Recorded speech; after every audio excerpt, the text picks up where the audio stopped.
Kalau kita bicara panda, kita pasti langsung ingat Cina kan gitu. Kita bicara gajah, selalu ingat Thailand. Nah terus kalau kita bicara Indonesia, satwa apa yang mewakili kira-kira kan gitu? Menurut saya orangutan.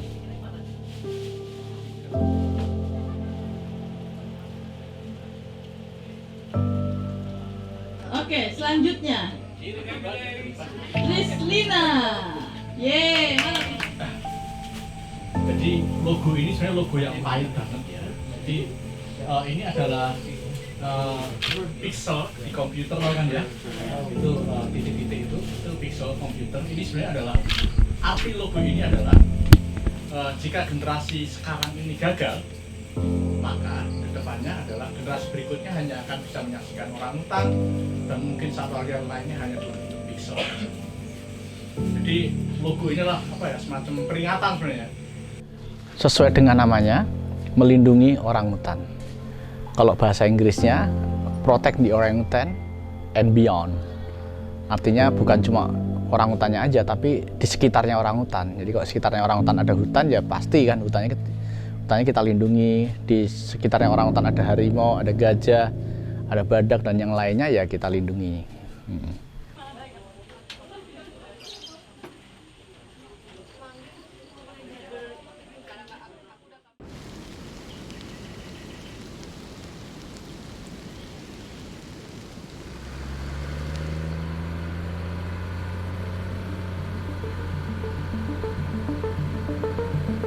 Kita tim Crusader sedang melakukan asesmen. Asesmen itu tindak lanjut dari adanya laporan yang kami terima dari beberapa laporan gitu. Nah kemarin kebetulan kita ada laporan dari salah satu masyarakat di Kabupaten Kutai Timur, merupakan Kecamatan Wahau mungkin ya Bang? Kongbeng. Ya, Kecamatan Kongbeng. Ada salah satu individu orangutan yang masuk ke area pemukiman. Kita mau ke lokasi untuk melihat kondisi di lapangan seperti apa gitu.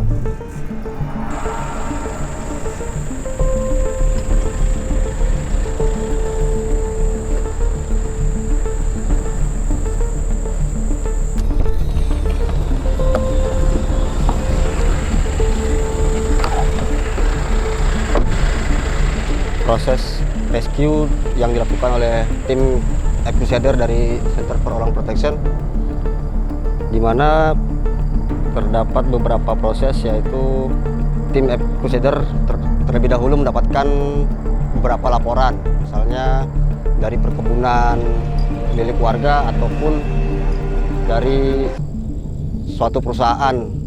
Nah, di situ tim akan segera mendatangi lokasi untuk melakukan pengecekan awal atau asesmen terlebih dahulu untuk mengetahui lokasi dan keberadaan area sekitar berada di area mana. Arahnya Gua Maria. Ini mau ke kebun orang-orang Bugis. Ya, kebun masyarakat pokoknya. Padahal sering ketemu orangutannya. Apalagi daerah sini sering ketemu. Oh. Enggak, maksudnya kalau misalnya ketemu, kalau dia enggak mengganggu enggak apa-apa. Kalau misalnya berkonflik sama orang, nah itu mungkin bisa dilaporkan. Maksudnya kasih tahu aja. Jarang kan? Nah itu dia enggak apa-apa masalahnya.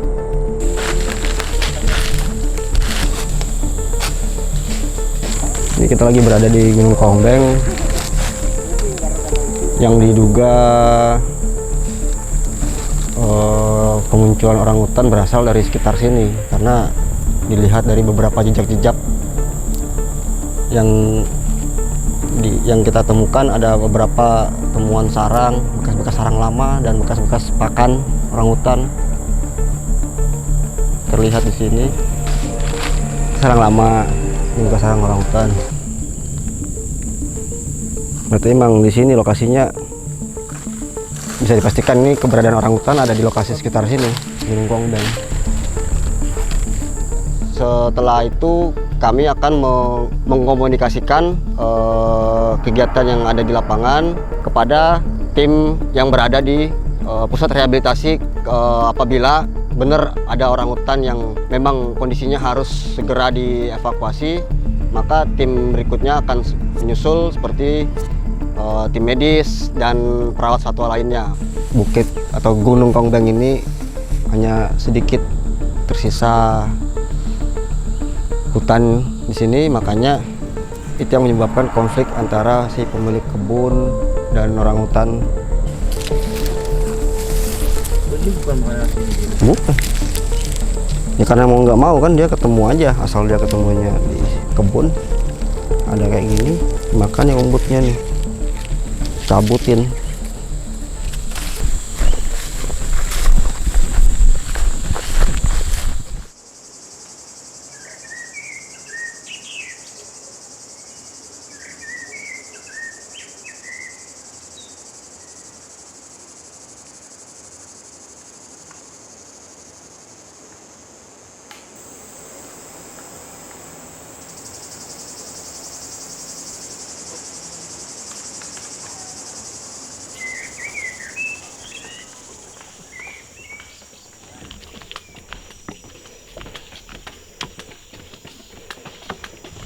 Orangutan memiliki kesamaan DNA sebesar 97,3% sama dengan DNA manusia. Jadi ada beberapa penyakit manusia yang bisa ada juga di orangutan seperti hepatitis, TBC, herpes, dan juga secara anatomi biologi ya, secara tubuh hampir sama juga dengan manusia, kayak tangannya ada 2, jarinya ada 5 gitu. Dan secara perilaku ada juga beberapa perilaku di orangutan yang hampir mirip dengan manusia. Seperti kalau misalnya hujan itu dia bisa mematahkan ranting-ranting dijadikan payung gitu untuk atap dia berteduh gitu. Ada juga ketika dia mengasuh bayi itu kadang dia juga membuat anyaman-anyaman dari daun-daunan gitu untuk sebagai seperti boneka untuk anaknya, untuk bayinya dipeluk.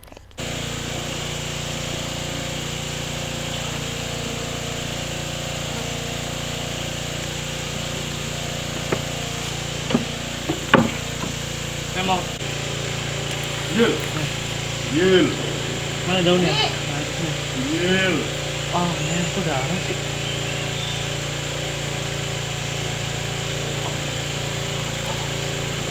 Jangan di situ. Tere, ini ambil foto bagian belakangnya Memo. Bagian. Nih. Jadi setelah kita rescue, orangutan itu akan dimasukkan ke dalam rehab. Nah, di rehab itu kita akan melakukan observasi kepada orangutan yang tadinya kita rescue untuk melihat perkembangan mulai dari penyakit, dari tingkah laku, dan behaviornya. Nah, jadi orangutan itu tidak semata-mata ketika masuk rehab dia akan kita rilis. Itu banyak prosesnya, sangat panjang sekali untuk sampai ke titik itu gitu loh. Jadi ketika orangutan yang kita rescue kan ada berbagai macam kan, ada yang dewasa, ada yang kecil, dan ada yang bayi. Jadi semua tahapan itu akan dilewati dari setiap individu orangutan untuk mencapai ke titik dia akan rilis nanti. Nah, di proses rehab itu ya kita akan lakukan banyak pengujian, dari mungkin pengujian darah, kesehatan, tingkah laku. Nah, ketika sudah dinyatakan dianya sudah oke, dia akan kita masukkan dalam program namanya sekolah hutan. Nah, di mana itu program itu dia akan melatih bayi-bayi atau orangutan remaja untuk dapat bisa lagi mengembalikan rasa atau feel dia kembali jadi hewan liar di hutan atau rumahnya yang semula, seperti itu.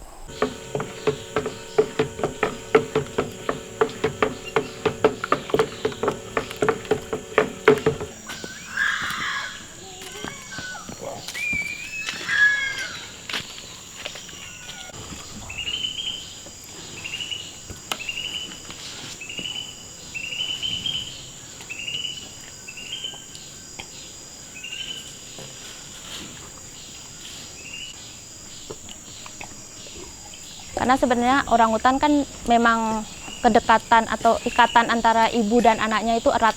Kalau dari peran veteriner perempuan di sini akan menjaga untuk ibaratnya biar dia mempunyai sosok seorang ibu, tapi kita juga membatasi agar dia tidak terlalu dekat dengan manusia. Karena tujuan akhirnya akan dilepas liarkan. Jadi nanti kalau dia terlalu dekat dengan manusia itu akan sulit juga di kemudian hari.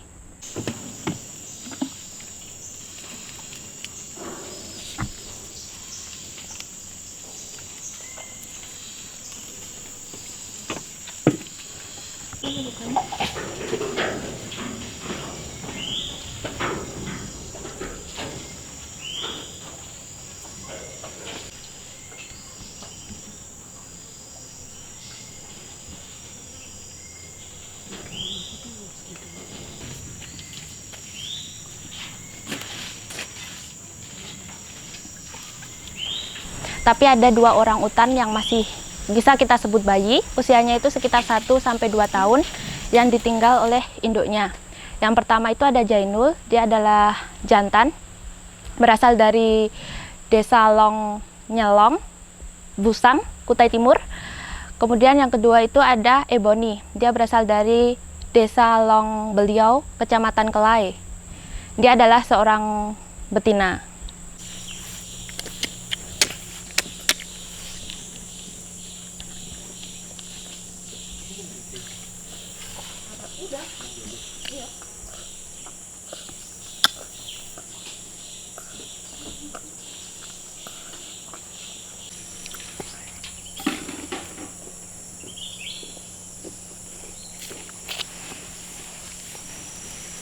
Ada beberapa orangutan yang benar-benar lengket atau nempel atau mempunyai kedekatan dengan manusia.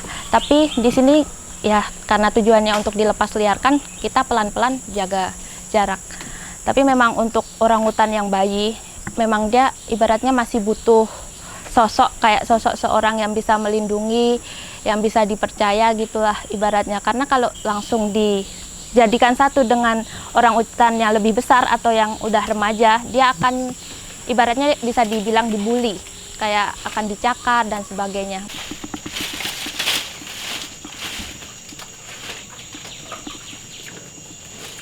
Jadi ada beberapa poin yang dapat digolongkan agar orangutan itu dapat dinyatakan dapat dilepas liarkan. Yang pertama adalah satu, kondisi kesehatan. Nah, kita perlu tahu kondisi kesehatan orangutan ini, apakah dia sehat atau membawa virus yang bisa menular. Nah, itu untuk penyakitnya. Yang kedua adalah dari tingkah laku. Tingkah lakunya ini seperti terhadap manusia. Nah, ketika ada orangutan yang melihat manusia dia malah mendekat, nah itu dinyatakan dia belum siap untuk dilepas liarkan. Tetapi jika ada individu orangutan yang ternyata ketika lihat manusia memiliki sifat agresif atau mungkin lebih cenderung menjauhi, maka itu salah satu poin yang bagus untuk dapat dikatakan dia bisa lepas liarkan. Yang ketiga itu adalah kemampuan mencari makan alamiahnya. Jadi ketika orangutan sudah akan dilepas liarkan, dia harus bisa atau mempunyai kemampuan untuk mencari makannya sendiri di hutan yang sudah tidak lagi disuplai makanan oleh manusia. Yang keempat itu adalah kemampuan membuat sarang.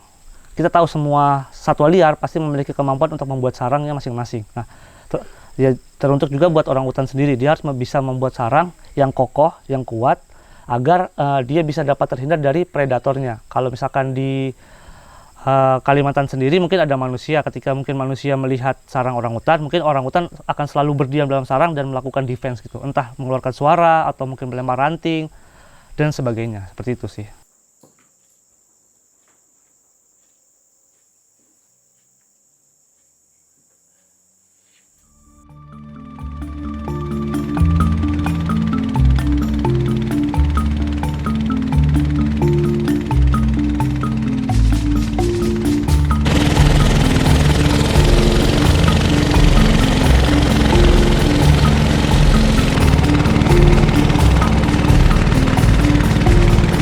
Jadi kita setiap hari itu patroli di siang hari, karena orangutannya bukan cuma satu di sini, karena ada 2 individu orangutan, yaitu orangutannya namanya tuh Hercules sama Antak.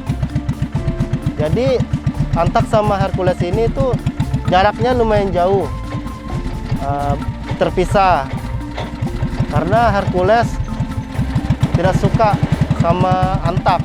Takut, ibaratnya takut, karena Antak lebih kuat, kayak lebih gentle dia daripada Hercules. Plus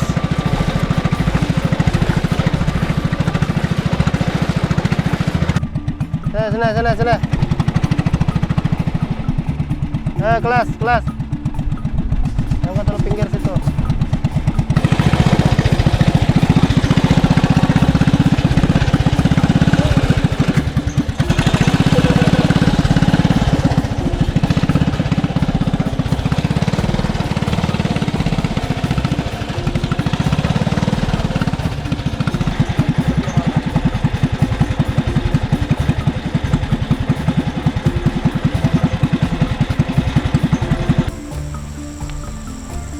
Tak.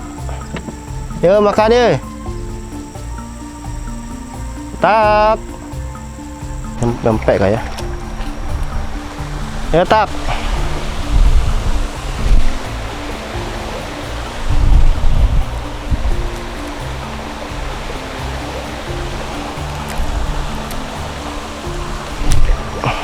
Nah, nggak nyampe.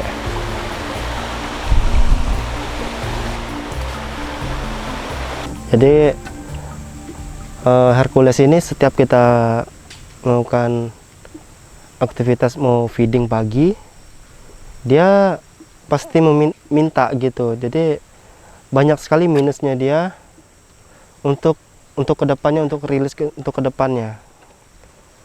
Karena dia masih belum begitu takut sama manusia dan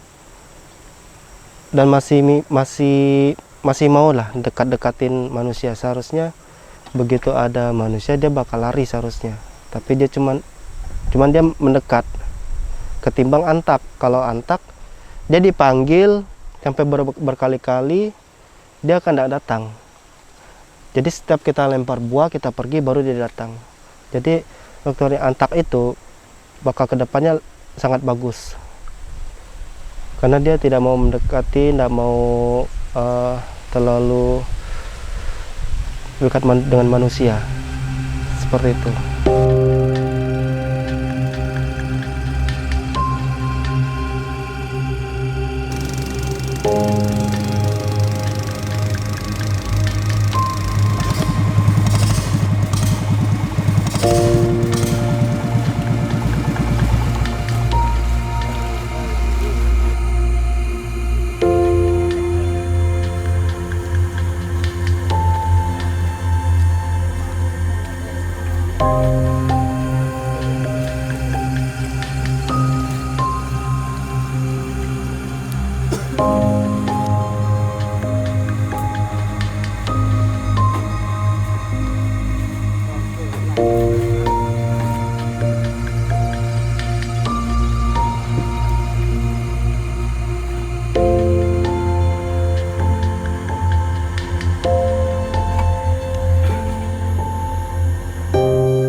Jadi Center for Orangutan Protection selain melakukan rescue, rehab, dan tujuan akhirnya adalah pelepasliaran atau rilis.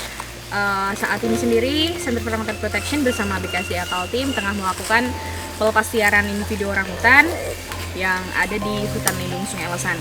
Yang mana hutan lindung Sungai Lesan merupakan salah satu site rilis kami, dan yang biasa dilakukan oleh Center for Orangutan Protection yaitu setelah ada pelepasliaran adalah membentuk tim ranger untuk melakukan monitoring. Tapi ketika ada translokasi, yaitu ketika hanya memindahkan orangutan yang berkonflik ke lokasi pelepasliaran, nah itu disebut translokasi, maka tidak perlu dilakukan monitoring karena memang pada dasarnya orangutan tersebut sudah liar. Jadi orangutan ini kita namai orangutan bagong. Orangutan ini ditemukan di dekat lokasi areal hutan yang ada di pusat rehab. Dan setelah kita evaluasi, dia masih cukup liar, sehingga kita mengagendakan untuk mentranslokasi ke kawasan hutan yang lebih secure, ke kawasan hutan yang cukup jauh dari pemukiman warga.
Isu utamanya itu adalah hilangnya habitat.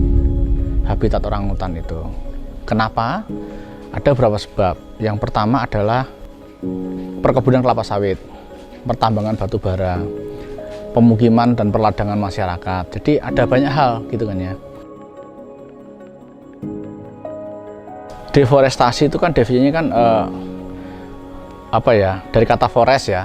Deforestasi berarti di pengurangan kawasan hutan kan. Jadi ya di sini kalau bicara kawasan hutan ya berarti memang ini kawasan hutan yang dilepaskan statusnya menjadi kawasan non hutan. Nah, itu kalau bicara di sini ya era zaman dulu, zamannya menterinya Zulkifli Hasan waktu itu kan gitu. Itu gila-gilaan itu. Jadi banyak sekali kawasan hutan yang dilepaskan statusnya jadi kawasan non hutan dan itu dijadikan banyak perkebunan kelapa sawit. Nah, disitulah habitat orangutan itu banyak tergusur kan gitu. 5 hari yang lalu tempat ini masih 1 hektar dan kami yakin sini ada banyak sekali satwa liar termasuk owa dan beruang.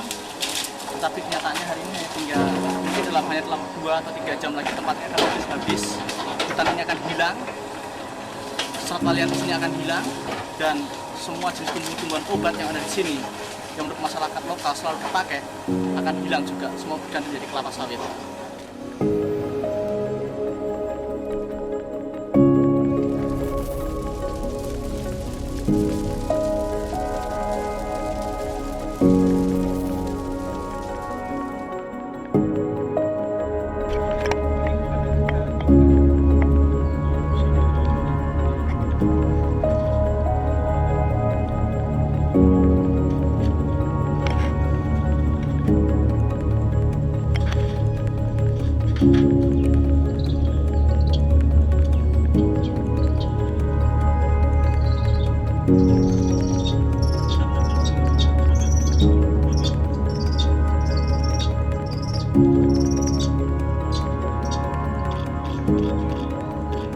Selain untuk mengurusi atau menangani satwa yang terdampak bencana alam, tim Ape Warrior ini juga fokus untuk memerangi kejahatan satwa liar, tepatnya di perdagangan satwa liar yang dilindungi.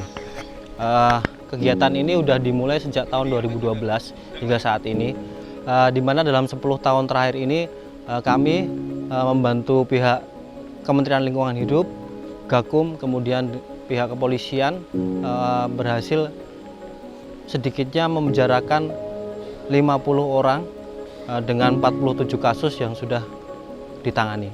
Kalau yang orangutan ini dapatnya kamu dari? Belum, baru kali ini main. Nah, kamu kemarin belinya dari mana? Oh, dari Longkop. Dari Longkop. Terus sampai rumahmu berapa? Berapa duit? 3 juta. Kamu jual? Kemarin saya buka harga 6 juta, 7 juta. Tapi nggak ada yang mau. Orangnya maunya turun ke Jawa langsung. Saya nggak berani, takut uang saya dibawa lari. Mirisnya, lebih dari 50% satwa yang kita selamatkan dari perdagangan ini berujung pada kematian. Ini membuktikan bahwa perdagangan satwa liar itu menyumbang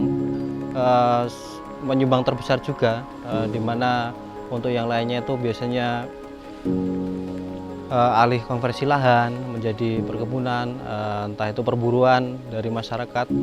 Ternyata perdagangan ini juga banyaklah mempengaruhi untuk berkurangnya populasi satwa liar yang ada di Indonesia.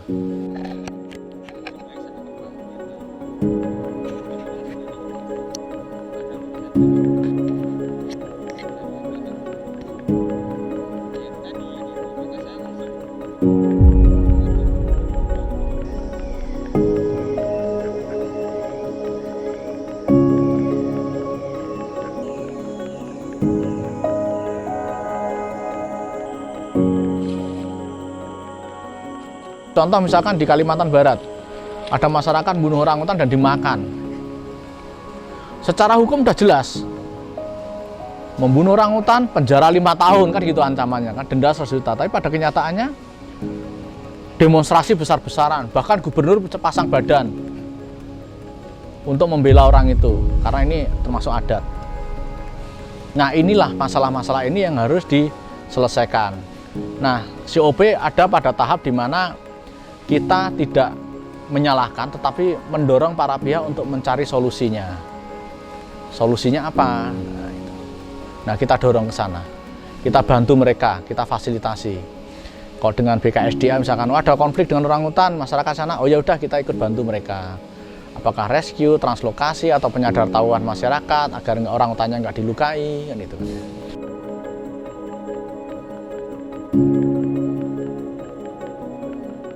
Orangutan itu punya peran ekologi ya.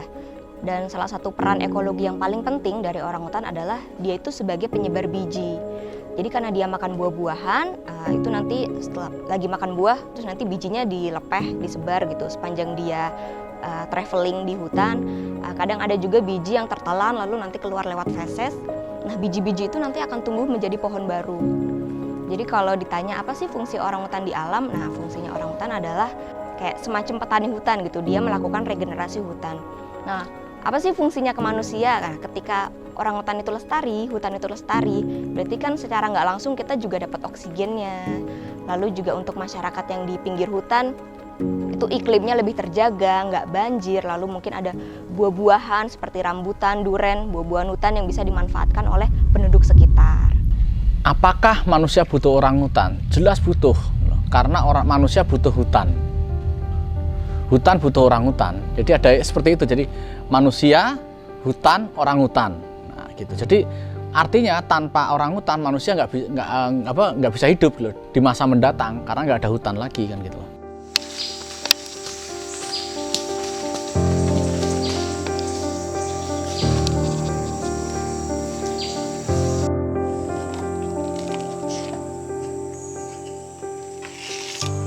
Harapan COP itu tentu tetap sama dengan visi COP, yaitu orangutan itu bisa bahagia hidupnya. Good life for orangutan. Baik itu di habitat alaminya maupun yang dalam pemeliharaan manusia seperti yang di kebun binatang. Itu mereka bisa bahagia. Nah, indikator bahagia itu apa? Nggak ada lagi orang ngejar-ngejar mau membunuh atau memburu. Nggak ada lagi orangutan harus pontang-panting karena habitatnya digusur misalnya. Atau misalkan ada orangutan yang udah nggak ada lagi yang harus makan sampah dari pengunjung kebun binatang misalnya, karena kebun binatang udah pada bagus semua kan itu mimpinya COP, visinya seperti itu kira-kira.